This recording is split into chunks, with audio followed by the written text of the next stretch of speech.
All right, so we have three amazing speakers who will be speaking out from their perspectives and about what's happening in their communities. So we have Jasmine Thomas, who is a Carrier Nation youth from Frog Clan, whose community is impacted by the proposed Enbridge project and various mining proposals of her traditional territory. We have Rhiannon Ball. She's a member of the Tahltan Nation and Crow Clan, who's heavily involved with the Klabona Keepers. Her community is home to 70% of BC's mining activities. And we have Mel Basil is from Wet'suwet'en Nation, the very action in Indigenous rights issues in BC. So, Jasmine. Thank you. First of all, I would just like to honor the traditional territories that we're on of the Mississauga peoples, Mussy. Again, thank you for the introduction. I come from Saikas. I'm a member of the Carrier Nation, member of the Frog Clan, stewards of the water. And my community is one of the communities that are along the proposed pipeline route that Enbridge is trying to push on our people. And I just wanted to say that we stand in alliance with our brothers and sisters who are at ground zero at the tar sands. They're my family as well. Those are my family's hunting territories, fishing territories, where we used to go and pick our medicines. And then my mother's territory is in BC, where the pipeline plans to cross. And then we stand in support of our brothers and sisters on the coast who are facing the proposed port that's going to transport the oil overseas.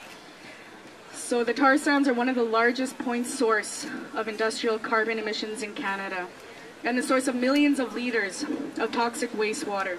The tar sands are turning First Nations, Aboriginal, and treaty rights, land, water, and the atmosphere into a dumping ground. And for what? Destructive extractive industries are not the things we need when there are clean, just alternatives available. It is everyone's fundamental human right to have unhindered access to clean water, air, and land, and we need to be able to live on a healthy planet. Everyone deserves access to basic needs for survival. This is environmental justice, and this is why we are all here together, standing together as one. It doesn't matter where we're from. We all live on this earth together, and it is all our responsibility to take care of it. So I come here also as a representative of the larger Carrier-Sekani Tribal Council. We have taken the federal government to court for the flawed environmental assessment process. We are pushing for our own independent-led process to look at the effects and impacts of this. But currently, the regulatory regime does not consider the cumulative impacts. Each project is looked in isolation. You have what's happening at the tar sands, that's looked in isolation. You have the pipeline that's being looked at one part. But the pipeline, when it's getting transported to the coast and being shipped, that's looked in isolation. And we look at what's happening in our communities already, what we have faced. My community has been dammed out already for energy. And we look at the communities in northern BC who we stand in alliance with, who are going to be dammed to provide for the energy needed to power the tar sands. So these cumulative impacts cannot be ignored, because when we destroy the land, we destroy ourselves. And water is life. And I stand here as a member of the Frog Clan, and I thank you all for listening. I will pass the mic on to my brother.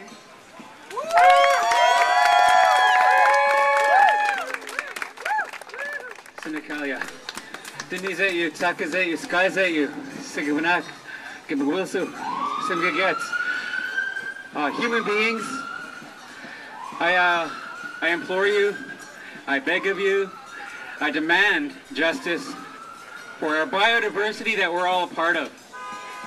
We're all a part of something bigger than us. We are human beings. Yes, we walk on 2 feet and we have machines, but we're responsible for our actions.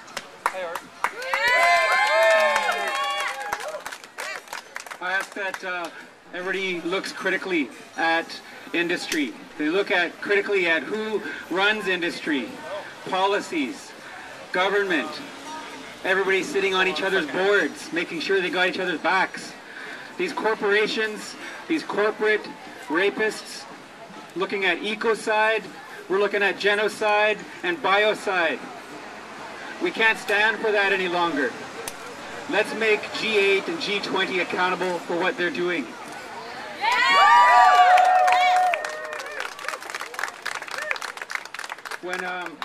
When I was introduced, I'm from both Gitxsan and Wet'suwet'en nations.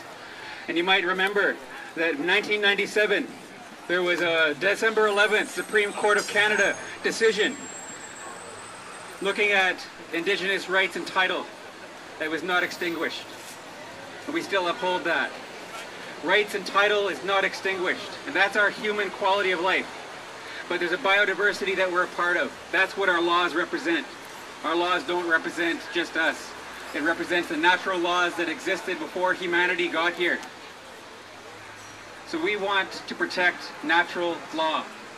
From Enbridge, the tar sands giga project, the whole scope of it, including offsetting and carbon marketing.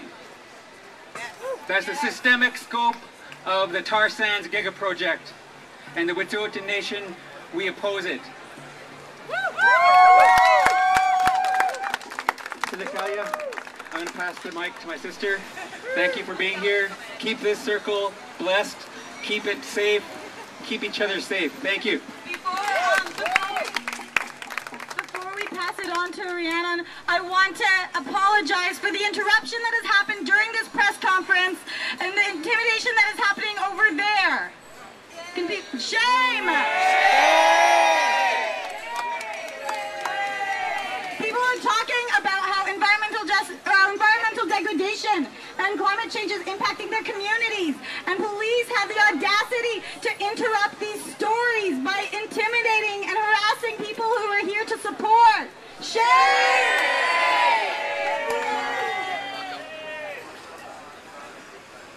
What is happening in our city? This is happening all over the planet, and people are noticing it in their communities, and it is happening here in Toronto right now as we speak. This is unacceptable. Okay.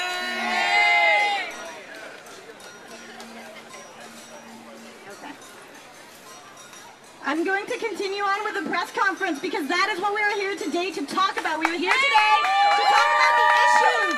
We are not here today to take people's messages away. We are not here today to harass them and to intimidate them